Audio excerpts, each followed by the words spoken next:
A federal judge has temporarily halted President Donald Trump's effort to remove Federal Reserve Governor Lisa Cook, delivering an early blow to the White House in a dispute that could reshape the very foundation of central bank independence.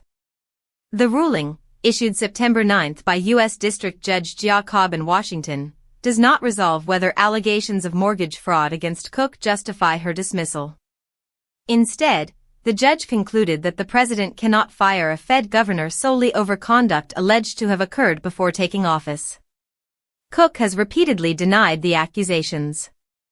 Trump announced plans in late August to oust Cook, claiming she misrepresented property information on mortgage applications years earlier. The Federal Reserve, however, maintains she remains in her role as governor.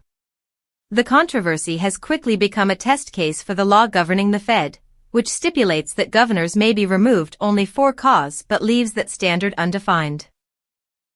No president has ever attempted to remove a sitting governor, meaning the statute has never been tested in court. Cobb noted in her opinion that the most reasonable reading of the law limits for-cause removals to performance or misconduct during a governor's tenure, not prior actions. The White House has remained quiet on the ruling, while Trump sidestepped questions about it.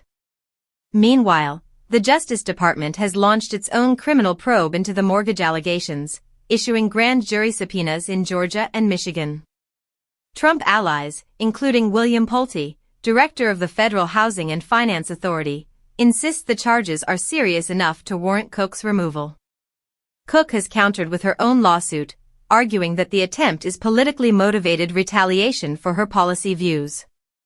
She is the first black woman to serve as a Federal Reserve governor and was confirmed to her position in 2022. The stakes reach far beyond one official. Trump has openly demanded deep and immediate cuts to interest rates, lambasting Fed Chair Jerome Powell for refusing to comply.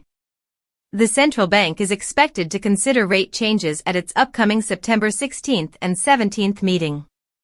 If the courts ultimately uphold Trump's authority to remove governors at will, it could compromise the Fed's independence and its ability to pursue policies aimed at controlling inflation rather than pleasing politicians.